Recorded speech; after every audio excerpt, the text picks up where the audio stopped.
So good afternoon. I'm Ian O'Connor and I have the great honour to be both the Vice-Chancellor of Griffith University and the Chair of the Board of Trustees of the Queensland Art Gallery. Senator the Honourable Penny Wong, Mr Simon Elliot, Deputy Director, Collections and Exhibitions, the Queensland Art Gallery, Gallery of Modern Art, Takahito Watabe, Deputy Consul General from the Consul General of Japan, Ms Jo Lai, Deputy Consul General of the People's Republic of China, Mr Han Wang, Consul from the Consul Generals of the People's Republic of China in Brisbane, Professor Ian Hall, Acting Director of the Griffith Asia Institute, and Mr John McCarthy, AO, Chair of the Griffith Asia Institute Advisory Council. Colleagues, ladies and gentlemen, I'd like to acknowledge the traditional custodians of the land upon which we gather today, and I pay my respects to the elders past and present, and extend that respect to all Aboriginal and Torres Strait Islander people. On behalf of the Griffith Asia Institute and the Australian Centre of Asia Pacific Art, Queensland Art Gallery, Gallery of Modern Art, it's my very great pleasure to welcome you to this Perspective Asia address by Senator Penny Wong. The Perspective Asia public seminars are a joint initiative of Griffith University and the Queensland Art Gallery, Gallery of Modern Art. First launched in 2005, these seminars are designed to explore issues of contemporary culture, politics and society in our region and foster discussion of Australia's relations with Asia. For more than 12 years, Perspective Asia seminars have featured inspiring individuals who've made a real difference in their engagement with the world. Today's speaker is no exception. Born in Malaysia, Penny Wong moved to Adelaide with her family in 1976. I note, of course, that you are an Australian citizen and only an Australian citizen. She was educated at Scots College and later attended the University of Adelaide, where she graduated with a Bachelor of Arts and a Bachelor of Law degree with honours in 1992. After graduation, she worked for the trade union covering the furniture industry employees, taking part in important campaigns to improve the paying conditions for union members, including poorly paid female migrants working in the upholstery workshops. On returning to Adelaide in 1997, she commenced practising law at the firm Duncan and Hannon. She was elected to the Senate for South Australia for the Australian Labor Party in 2001, was subsequently re-elected, well, has been re-elected at the appropriate elections since. In 2007, she was appointed the Minister for Climate Change and Water and was responsible for significantly expanding the renewable energy target, leading to a major investment in wind and solar power.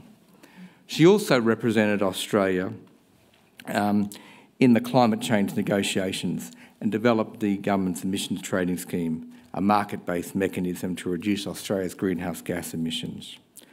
After the federal election of 2010, she was appointed as Minister for Finance and Deregulation, where she worked very closely with the Treasurer to deliver three budgets in what were truly challenging economic times in the aftermath of the global financial crisis. 2013, she was elected as Leader of the Government in the Senate, and after the change of government in 2013, became the Leader of the Opposition in the Senate. From 2016, she was appointed Labor's Shadow Minister for Foreign Affairs, and in that role clearly has been developing and articulating the Labor Party's policy in this space. In this role, she's made out the case for Australia's role as a good international citizen, supporting peace, prosperity and stability. Her policy interests include economics, environmental issues, gender equality and international relations.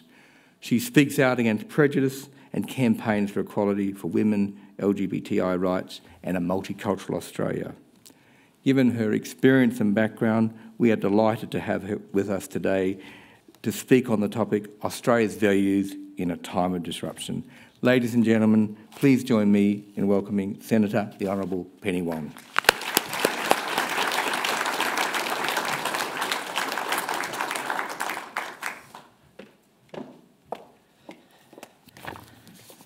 Thank you very much, Ian. To the two Ians, thank you. Simon and all at GOMA, thank you for hosting this. Thank you all for coming. And I want to acknowledge a great many other VIPs and members of the Diplomatic Corps as well. Thank you for the opportunity to speak with you. I begin by acknowledging the traditional owners of these lands and pay my respects to elders past and present. It's a great pleasure to be here to speak with you. I'm speaking today, as Ian said, about Australian values in a time of disruption, relevant to our foreign policy, but I would suggest particularly relevant at this time, both in our region, but more generally. I'm going to start, though, at the last election campaign. Election campaigns are always fascinating and they are occasionally revealing. They're fascinating because the players in the pit of politics are on continuous public display, something you may or may not enjoy. They're revealing because the truth has a habit of sometimes slipping out. So it was at the National Press Club in the lead up to the last federal election. In the 2016 debate with my friend Tanya Plibersek, Julie Bishop, our Foreign Minister, had this to say: "In our pragmatic approach to foreign policy, we deal with the world as it is and not as we would wish it to be. We'll deal with the world as it is and not as we would wish it to be." So what does this statement tell us? Well, it certainly explains the somewhat pedestrian nature of the present government's approach to foreign policy, where running on the spot has replaced moving the foreign policy enterprise forward. It also reveals why the government has been so apparently lead-footed in its response to the disruption that now characterises the global environment in which Australia must make its way. Quite clearly, Julie Bishop's sentence needs a different ending. Of course we have to deal with the world as it is, but advancing Australian interests and advancing Australian values matters.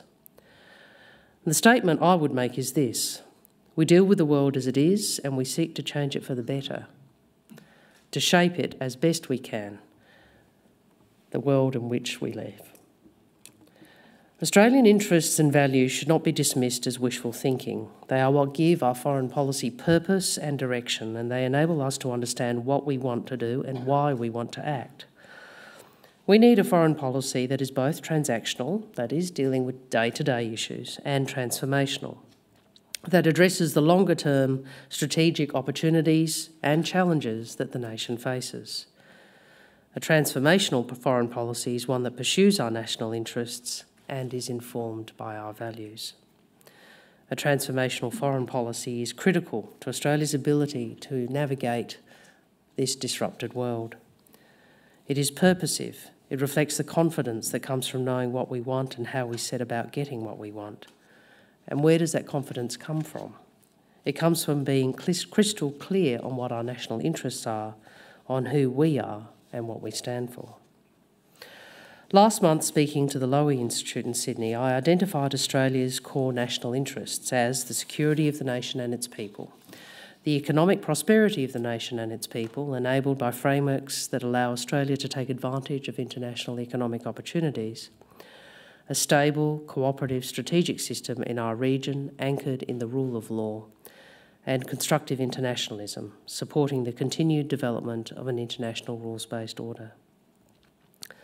I also used the opportunity afforded by the Lowy Institute to clarify what Labor means by the national interest, a somewhat more nebulous but no less important concept than national interests. Whilst our national interests give purpose and direction to our foreign policy, the national interest gives it authority and legitimacy. The national interest is about our identity and power as a nation, and central to our identity are our values. What we stand for defines who we are as a nation. Our values give coherence and strength to all dimensions of public policy, just as they inform both the conduct and content of our foreign policy. And that is why a nation's foreign policy, axiomatically the protection and advancement of its national interests, also involves the expression of national identity and the projection of national values. Identity is at the heart of what I wish to speak to you about today, because our national identity is principally defined by the values which unite us as a nation. They define who we are. Values guide our behaviour as individuals and as nations, determining the moral compass that is as necessary for national leaders as it is for the individual. When I use the term values, I mean the ideas, be they ethical or not, that motivate our action. Ideas such as fairness and equality, or injustice and exclusion. Values are what drive action. They motivate the pursuit of interests. So if interests describe the reasons for action, values describe the motives for action. So it is important that we talk about values, explore them and consider their contemporary relevance to how we think and to what we do. Equally, it is critical that we recognise that the contest between values is the pivot on which public policy finds its balance, a point to which I shall return. I have long advocated the centrality of values in public policy, whether in the domain of national policy that seek to deliver equity, equality, respect, acceptance and tolerance to our own citizens, or international policy that seeks to deliver peace, prosperity and security to the world's citizens. In my first speech to the Senate, I emphasised the need for compassion as the core value at the heart of our collective consciousness, and I remain of that view today. The experience of some 15 years in the Australian Parliament has reinforced my conviction that those who have the power to design and implement public policy must act with compassion for those who have less, those who are marginalised and those who are ignored. Experience has made me even more convinced that values need to permeate public policy at all levels, international as well as domestic. There are, of course, those who dismiss values as a trap that only encourages contention and conflict. Perhaps such people are swayed by embarrassment, lack of empathy, or some naive realist belief that everything can be reduced to transactions between power centres. This is as much a failure in analysis as it is a failure in logic. It's a failure further exacerbated by those who see values and interests as some kind of binary pairing where one is only advanced at the expense of the other. The fact is, values and interests differ from one another, and far from being alternatives in the construction of a robust contemporary foreign policy, values and interests are intimately interrelated, and each of them are critical dimensions of a policy which, when purposive, disciplined, coherent and properly transformational, are mutually reinforcing. Values should and do underpin the full gamut of public policy, constituting the glue that gives coherence to policy domains as distinct as education, health and welfare, and defence, security and foreign policy. But much of the contemporary discussion of values lacks precision. For some people, values connote some vague do-good notion, too soft and imprecise to deal with a world of hard policy. But values aren't simply about what is about doing good. For example, for some people, greed is as much a value that could underpin foreign policy as generosity. Similarly, prudence may be just as strong a motive in decision-making as courage. I agree with Alexander Downer when he said in 1997, yes, that's an unusual thing to say. Let's pause and consider what that means. He said this. I did have to look quite hard to find something I agreed with, but I did. National interest cannot be pursued without regard to the values of the Australian community. Of course, there are some who aren't sure what the values of the Australian community are. You'll all recall we've had a recent discussion about citizenship testing, and the Prime Minister stumbled when he was asked directly what Australian values were. Well, my experience of the Australian community is this. I found that the vast majority of our fellow citizens are good and decent people who have a pretty sound idea of the things that make us who we are and what we are. A belief in the fair go for everyone, a live and let live approach to the views and beliefs that people might hold dear, a wish to help people doing it tough and pride in the fact that we are a tolerant and inclusive community. And as we see repeatedly, through cyclones and bushfires, floods and droughts, and here in Queensland you understand this, Australians are good at cooperation and collaboration, and the ability to work together is a significant contributor to our national resilience. But a call to compassion is not a plea for some bleeding heart view of the world, nor is it intended to shirk the responsibility of leadership to make difficult decisions when required. I would make this point, though, that difficult decisions are rarely a clash of values and interests, as some commentators would have it. Hard policy decisions are more likely to arise when there is a clash between values or a clash between interests. and hard decisions are always taken in a dynamic and non-linear environment. They arise when there is a need for a trade-off between all of these and, of course, the myriad other factors that impinge upon public policy, things like entitlements, expectations, hope, needs and demands, not to mention ideology, prejudice, discrimination and the many forms of rent-seeking that roll up to the doors of government. In my experience, a clear appreciation of the reality of these contests is often what empowers us to take difficult decisions. Values are often linked in apparently opposing pairs: efficiency and effectiveness, generosity and frugality, personal freedom and social order, social welfare and reward for effort, permissiveness and control, liberality and authority, peace and war. This was a point that Isaiah Berlin made nearly 40 years ago. He pointed out that not all values are compatible with one another, and we choose any given value precisely for what it is.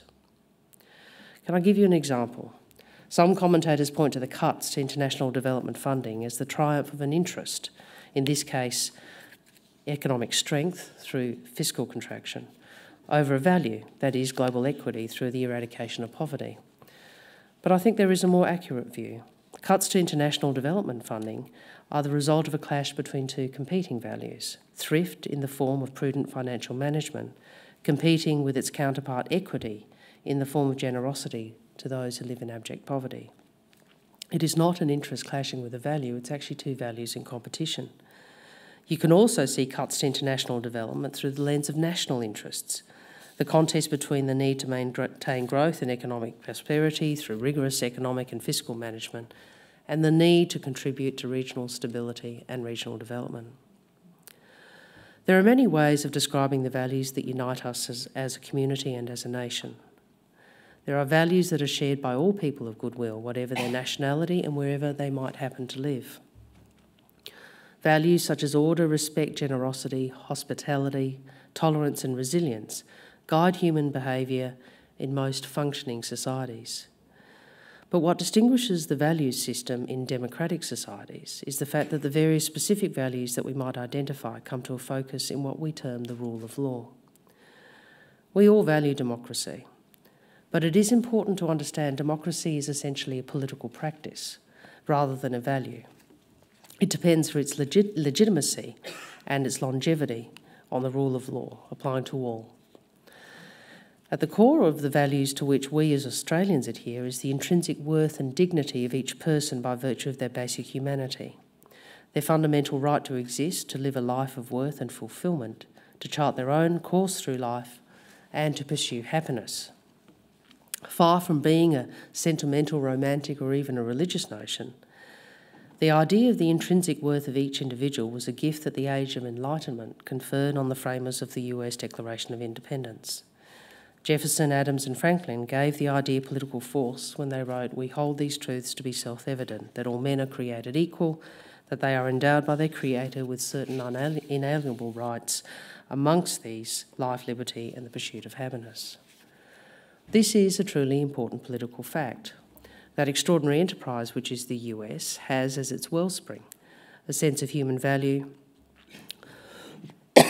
that not only legitimised its claim from independence from Britain, but also legitimised the construction of its own constitution. It is a value that underpins what we term the rule of law, and on which values such as equality, compassion, respect, tolerance and acceptance ultimately depend. It is this respect for the intrinsic worth and dignity of each person that gives substance and credibility to what I think is the value that tends to distinguish us as a community: fairness. Australians have a strong sense of equality and react strongly to perceived inequality and unfairness. One can be born lucky, and it was certainly my good fortune to have been born into a family that had two values traditions. Those of China and what we loosely term the West. So it won't surprise you that I don't accept the view that some former Asian leaders have propounded that values are simply an artefact of Western imperialism. Excuse me. I picked up Ian's cold. I hadn't really. I had it before. Values are not some kind of stalking horse behind which the West, and many people see that as code for the US, seeks to assert and defend a form of political dominance, nor are they simply, as others would assert, the legacy of the Judeo-Christian tradition. Just as my family inherited two cultural traditions, so too did it comprehend two religious traditions, Christianity and Buddhism, both traditions which situate the individual in the context of family and community. Values underpin the common experience of humanity, and whilst values do adopt a variety of forms that reflect ethnic, societal and cultural difference, there are common threads, such as community respect, honour, care and dignity, the observance of which depend on a fundamental acceptance of human worth. Whilst, as I noted earlier, democracy is a principle of political participation, as distinct from a value in the strict sense, democracy itself depends ultimately on the intrinsic worth and dignity of each individual. Democracy is a political expression of values, and at its best, it delivers to each person the opportunity to live a life of worth, to achieve personal fulfilment and to be happy. In a world where democratic principles and practice protect individual freedoms and political freedoms, nations such as Australia are deeply invested in the promotion and protection of democratic principles. This is the best way to ensure that individual rights are recognised and that individual well-being and prosperity are best advanced, and that is a challenge that is even more difficult in today's world. As a politician, I see the rule of law as central to our practice and defence of democracy. As a lawyer, I see it as the cornerstone of the legal profession. And in saying this, I have the confidence that comes from the Westminster tradition, extending from the Magna Carta through to the Habeas Corpus Act and the Bill of Rights, and of course our own Constitution in 1901.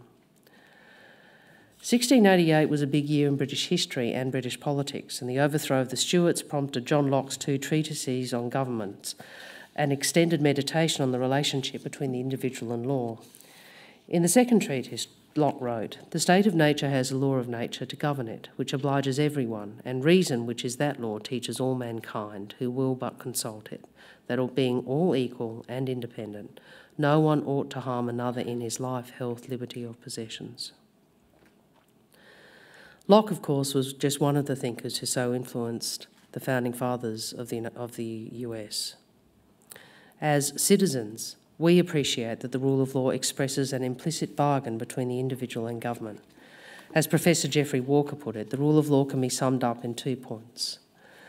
The people and the government should be ruled by the law and obey it, and the law should be such that the people are willing and able to be guided by it.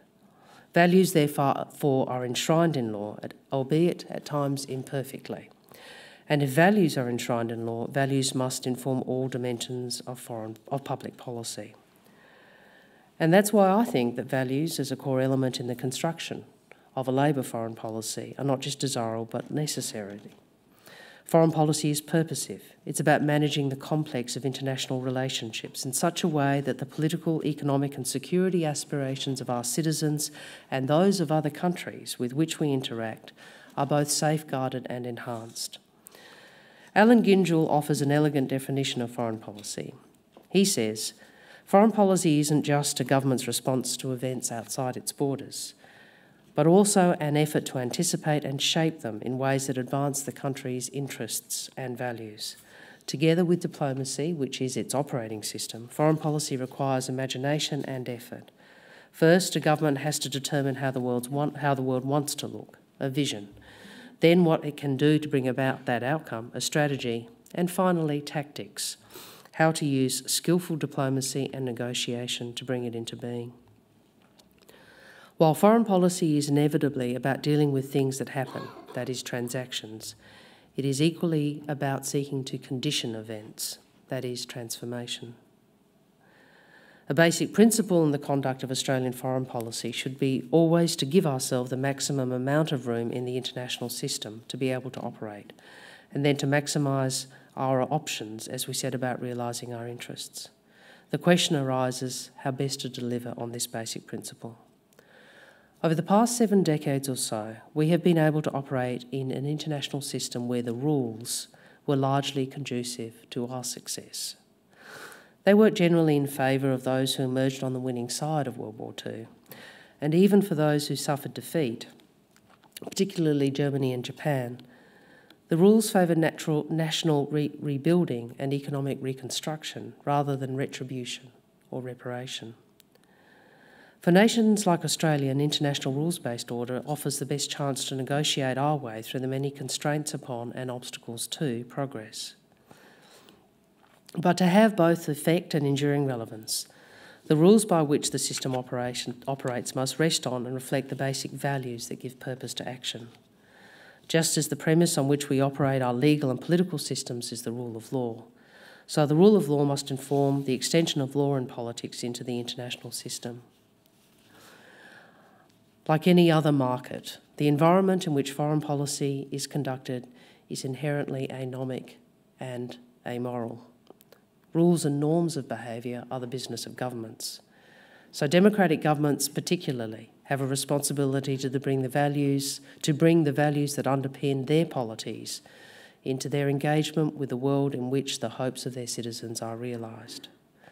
What is the alternative to a values-inspired foreign policy?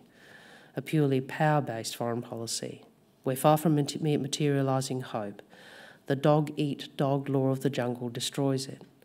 Because in the world of the deal, beggar thy neighbour might look like a smart way to do business, but it isn't a recipe for stability. The 20th century is littered with examples of the failure of power-based foreign policy.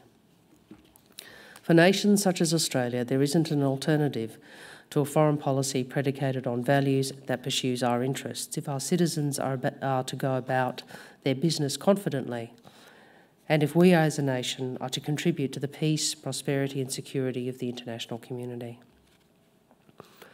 Just as fairness and equity are built into our national institutions to protect our citizens against predatory behaviour, so too must they be built into the international institutions that maintain global stability. That's what constructive internationalism is all about, the creation of an agreed and equitable rules-based order.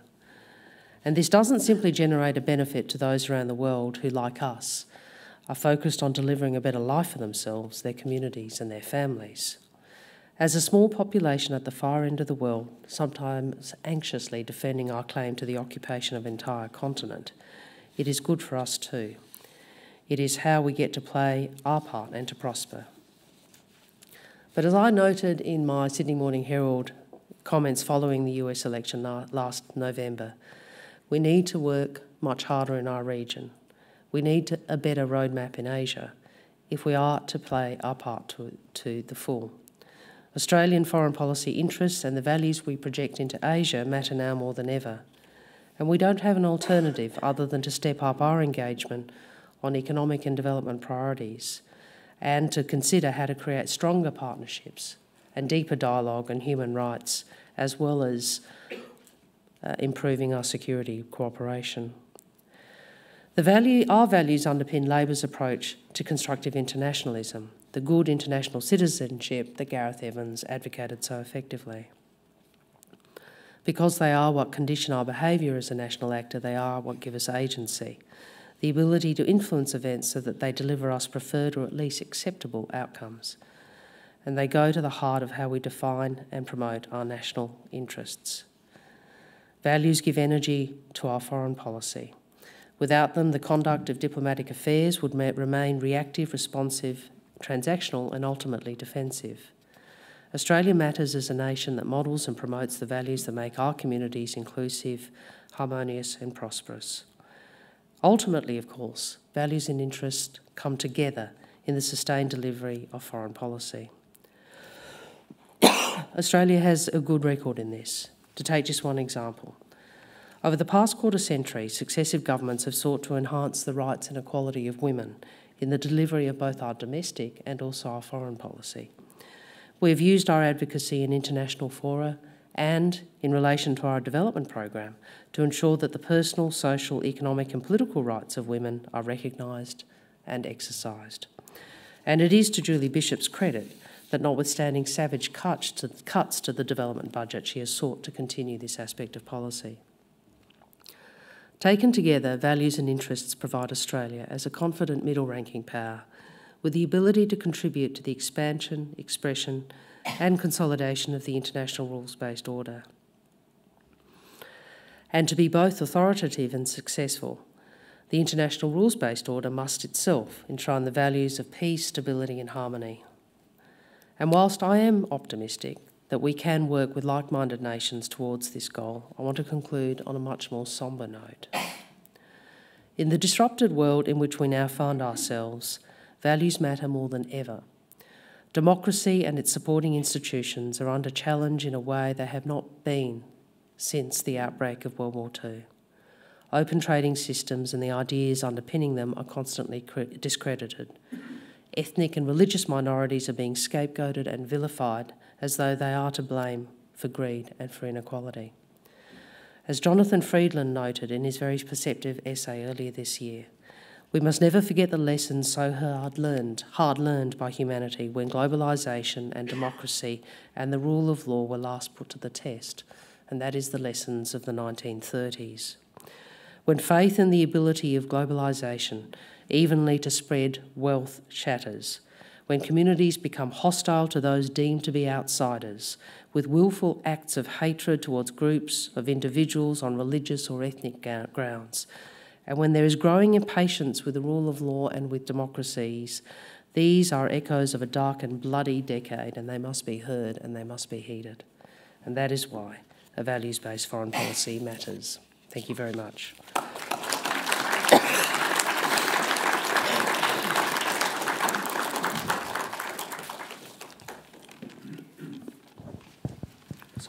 Thank you. Now, Senator Wong has very kindly agreed to answer some questions. In order to establish our own rules-based order on a smaller level, can I please just remind you to keep your questions nice and short and snappy and to the point? And also, please, can you wait until the microphone comes to you, as we are recording today? So please wait until the microphone reaches you before launching into your question. And ideally, please identify yourself as well. So the floor is open.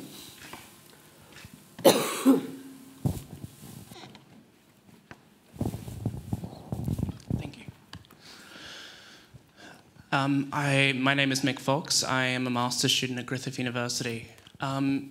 Senator Wong, you mentioned during your presentation that Australia prides itself in values on equity, and you mentioned at the end of your speech the increasing danger of judging minorities and different ethnic groups with prejudice.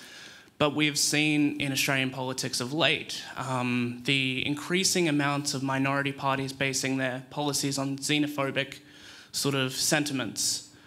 Can we still claim that Australia does indeed hold equity as a key Australian value? Yeah, and Queensland unfortunately has contributed a couple of them to the federal parliament. I mean, I can remember when Pauline Hanson first appeared on the federal scene, and people like me were going to swamp the country. She did say that. Yeah. We're in danger of being swamped by Asians. Now it's Muslims. It's just target's just changed. And I was involved in a lot of anti-racism activities, including some very large marches in Adelaide that we did with the churches. It was, really wonderful kind of response. And then now she's in the federal Senate, and it's just some sort of bad karma thing, I think. Anyway, and I've made the point, leaders have to stand up for our values. And at times I think, I don't want to be too partisan, but at times I think the Coalition or the LNP, because they need her vote and they need her preferences, have been less than forthcoming in defending those who she's attacking. At times they have, and when they have, I have always sought to back that in, and I think Bill Shorten has too. My point at the end of my speech can equally be linked to the Australian context, and that is, in the absence of leaders articulating an alternative set of values, in the absence of leaders standing up for the things we care about, those sorts of voices get louder and become more legitimate. So it is really important that we argue against them. And I found the repetition. So John Howard, sometimes things don't change, do they? In my first speech, which which I went back when I was drafting this. I talked about the fact that Howard defended her right to speak, and the first time round, and what that said was, it's a sort of sotto voce way of saying, oh yeah, might not agree, but it's okay if she says it. You should be defending the people she's attacking. And that's my point at the moment about Muslim Australians. We don't need to defend One Nation's and others' right to speak. They've got a platform. The people we need to defend are those who they're attacking on the basis of their ethnicity or their religion. So it's always a work in progress. Thank you. I've got a question just down here in the front.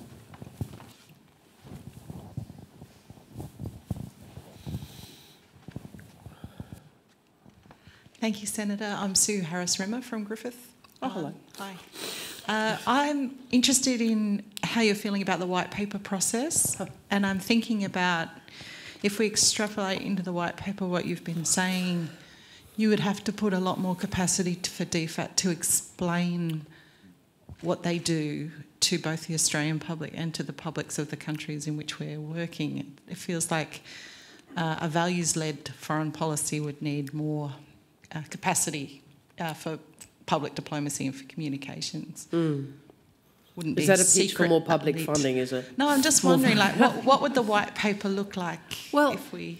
Look, I'm not in government, and I one of the things I've done, so this is I've done a number of speeches, but thematically, this is the second in a particular series I want to do, the first of which was interests, and the sort of different components of or aspects of a Labor foreign policy. But I think the challenge with the white paper is, and this is a perennial challenge, I'm sure John McCarthy, who's here, would probably say we shouldn't do one because, or he may not say that because it's too hard you can't actually say what you should say. But I found, as a Cabinet Minister involved in the Asian Century White Paper, the benefit of that wasn't just the sort of policy formulation process, etc. Actually, a substantial benefit of that was the discussion, and that it generated much more engagement on important issues with the broader community than the sort of status quo. And whilst if you're here, you're not necessarily people who are outside of the debate. I think the discussion about Australia's place in Asia, for example, is a discussion that's much more greatly progressed amongst certain circles than it is amongst the broader community. And certainly, I suppose I'd see the white paper as an opportunity on big and difficult issues, big and sometimes difficult issues, to actually generate a greater engagement and discussion within the Australian community. And that's, I think that's a good thing. On the money front, well, I used to be the Minister for Finance, so I always used to say no to things like that, and now I'm the other way, so another bad karma thing, right? But there is, DFAT's experienced a fair bit of resource reduction, but the area where that's been most evident, of course, has been the development program, where we've seen $11 billion cut and a 25% reduction. And my view about that is we really need to try and get back to a bipartisan trajectory around that, because in the absence of that, it's going to be very hard for any party of government to restore the program to those sorts of levels. But more importantly, consistent with what I've been discussing today, I think both Australian values and Australian interests can be and are reflected in our development program. Just there on the side. Yep. Thank you. Senator Wong, thank you very much for your time today. I appreciate that the field you're dealing with is immensely complex and can't be reduced down to a short address or a quick answer. But you spoke at various points on the Australian value of equality and fairness and inclusiveness. Those are very high-level and aspirational concepts. What I wonder is, and I don't think this applies to which side of government, which side of politics happens to be in government, making a decision about Australian values in a specific sense will necessarily require arriving at judgments as to some values that we do and don't hold. Sure. And that can also involve rejecting some values held by some cultures. That in turn runs the risk of excluding members of those cultures and backgrounds. I wonder what your thoughts are on how we can do better in that space and how we can better manage that debate and negotiate around those tensions. Sure. Well, I'd make 2 points. One is that inaction or a lack of identification of values is not a neutral decision. You are implicitly making decisions about what to promulgate or not to promulgate. So I guess in the binary, your question was in part predicated on. I suppose what I'd say is in any area of policy, whether or not you articulate which values you are actually promoting, you do make those decisions, and it would be better if they were more explicit and clear in one's mind than kind of foggy. I think you're referencing, which is why I said at a couple of points in the speech, why this has become harder. Let's talk about our region. There are a number of nations in our near region in which the principles, for example, of pluralism, of individual rights, equality before the law, the trajectory has been less than positive in recent times. And I think any Australian government has to make a decision about how do we deal with that. And there will be times when one articulates that publicly. There will be times when one discusses that privately. But I think an architectural point that I sought to make and I want to build on, and if we are elected, we certainly would make a priority, is what sort of layers to your relationship, for example, with the ASEAN region, you need to build. Like, we are very good on some areas and we're not so good on others. I remember when I was Minister for Finance and I said, I want to go to Indonesia. And they said, why do you want to go to Indonesia? I said, because it's Indonesia. So it was that kind of discussion. And I went there and the then ambassador said to me, it's really good you've come because, you can talk about the economy and banks and you're not talking about people smuggling or live cattle or any of those. And I think we have a response. Now I'm not suggesting that successive governments from both sides have sought to deepen the relationships with our region. But that is an ongoing task. And it is very easy for us to put a lot of focus and resources into areas where we have an interest. We ought to put as much focus on areas where they have an interest. Infrastructure, development, we need, and it seems to me that if you have more substantive architecture, and I don't necessarily mean that in the formal sense, but layers to the relationship, you also need in that to work out how you deal with things like dialogue on human rights. And that's not... there is... I don't say that as somebody who thinks that, in a lecturing sense. And what I tried to do in this speech is talk about the way in which some of those values are, I think, of intrinsic worth to all societies, regardless of what political system people engage in. The rule of law and the rights of individuals to pursue their path in life. I'm not sure that that's necessarily as culturally located as some would have. Pat Weller from Griffith. Climate change will be seared into your soul after years of working on it. Scars, deep scars. But it's now one of the great international relations issues. Right. So I wonder if you could reflect on the role of climate change and values in foreign policy. Oh, look.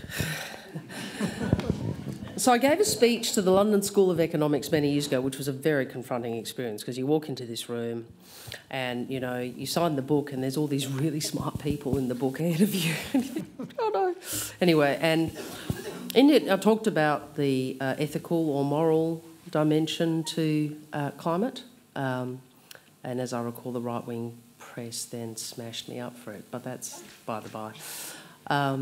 Because it does seem to me that there is an ethical question when it comes to climate change, and you know, it's an intergenerational equity question, which is, do we pass on to our children and our grandchildren a world that is far worse than the one we live in? And what choices do we remove from them because we're not prepared to make hard choices now? And you know, I had to, after Copenhagen and that experience, including watching the sort of being in the small room with Obama and Clinton and the Chinese and Lula, I think it was President Lula, and Zuma, and watching this play out, I had to actually go away and write this very long essay because I couldn't understand how it is that the world could be so illogical. Because your post-Enlightenment kind of notion about decision-making for humanity is we look at the facts and then we make rational decisions, and yet in terms of climate we've made consistently irrational decisions for years. Having said that, we now have Paris, and the first, I suppose, diplomatic priority is we've got to continue to, as best we can, hold the agreement around Paris, or the Paris Accord. The second dimension to your question is the consequences. So where we are, and in our lifetime, we're going to see quite enormous consequences for, and we already are seeing, for various nations. And the inequity of wealth and development goes to your capacity and your resilience to respond to climate change. And so the poorest nations of the world will find it hardest to respond. It's not that we won't be affected, but we have a greater capacity to respond. So whether it's people movement or increased disasters, the increased need for resilience building, I see the consequences of climate change being a very big part of Australia's development priorities over the years to come. And in fact, when you go and talk to nations, so I did a bipartisan Pacific tour with Julie Bishop, and every single one of the nations we went to raised this. And they're not left-wingers, they're not environmentalists. It's just that they're dealing with it now, whether it's inundation or the loss of arable land or the loss of potable water. This is not a tomorrow issue, this is a today issue, and that's going to become a greater issue for us in terms of how we operate as a regional player.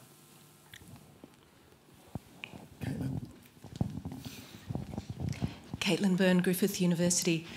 Senator, thanks so much. There's a really important audience for what you're talking about, and it's a young audience. And when you think that in this region...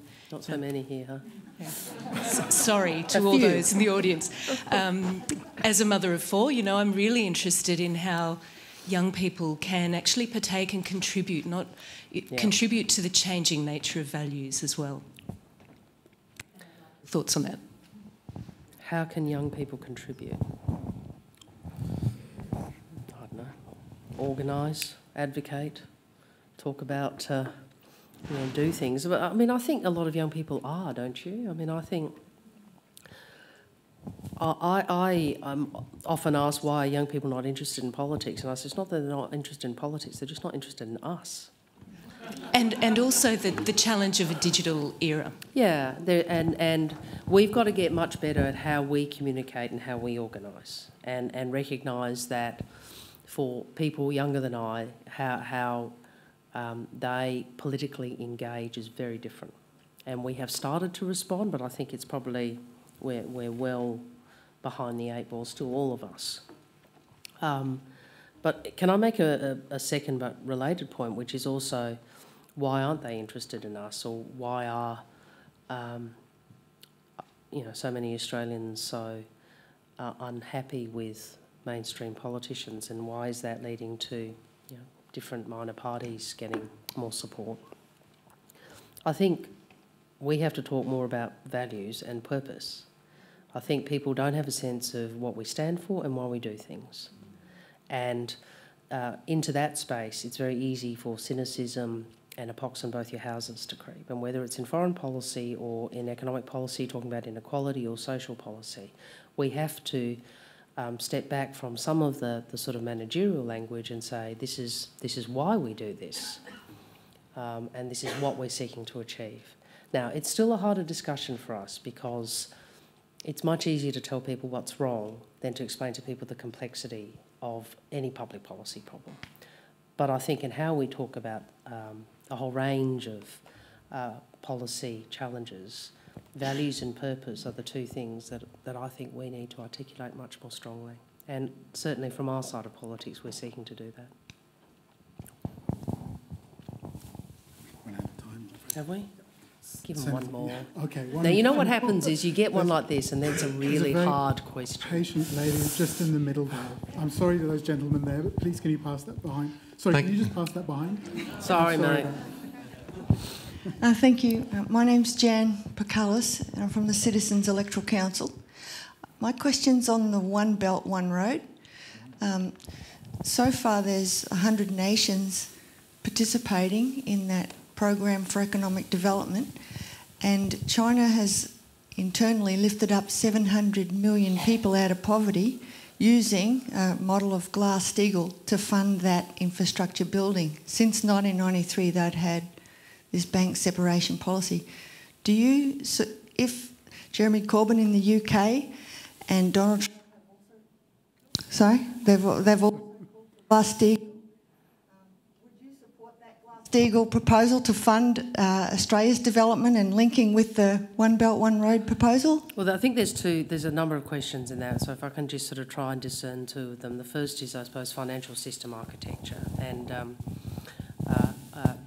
we have added some aspects of the financial system architecture to the Banking Royal Commission proposition. We've said there's in terms of prudential regulation and the like, we would like the Banking Royal Commission, were we to be elected, to include that. And Chris Bowen articulated that a little while ago.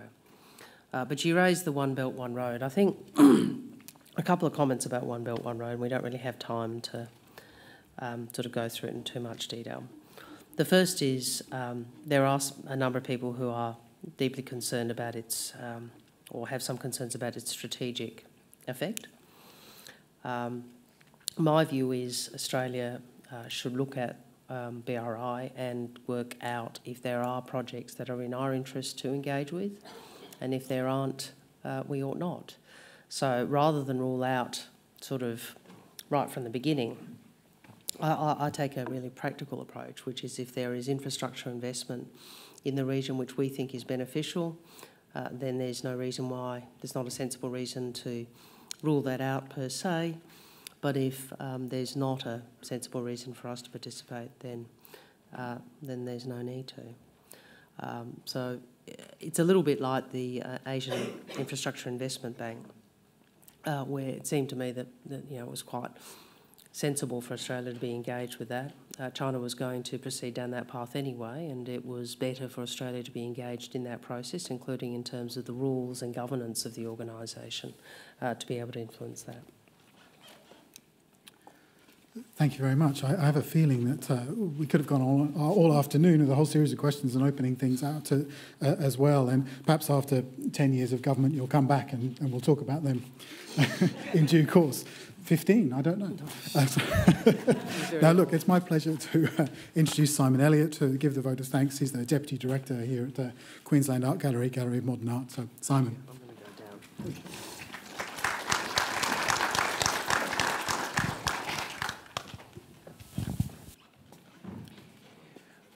Good afternoon, everyone, and thank you very much for coming along. And I should give a welcome to any young people in the audience. Look, in drawing this very important speech that we've just had from Senator Wong to conclusion as one of our very special events for the Perspective Asia series, I wanted to extend our thanks to our partner, which is Griffith University. Thank you, Ian's, and the Griffith Asia Institute, who are great partners with the Perspective Asia series. Senator Wong has given us an insight into the values that are underpinning the world in which she inhabits, the cut and thrust of foreign diplomacy, which is a very different world from the genteel one that I inhabit, which is art museums, and I hope to keep it that way.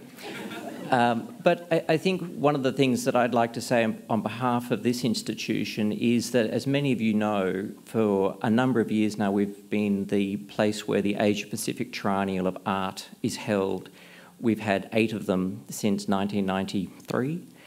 And I think values needs understanding. And one of the things that I'm very proud of by the Queensland Art Gallery, if you don't mind me giving an ad, is that when we put on the Asia-Pacific Triennial, the amount of thousands of people that come to look at art and creativity across our region is just astounding.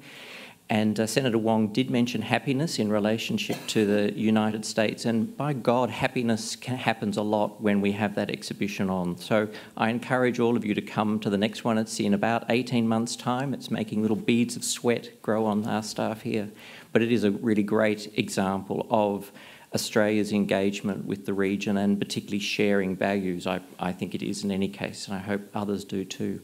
So with that, I have a present for Senator Wong, which is on behalf of Griffith University and the Queensland Art Gallery. But would everyone put their hands together to thank her very much for the talk?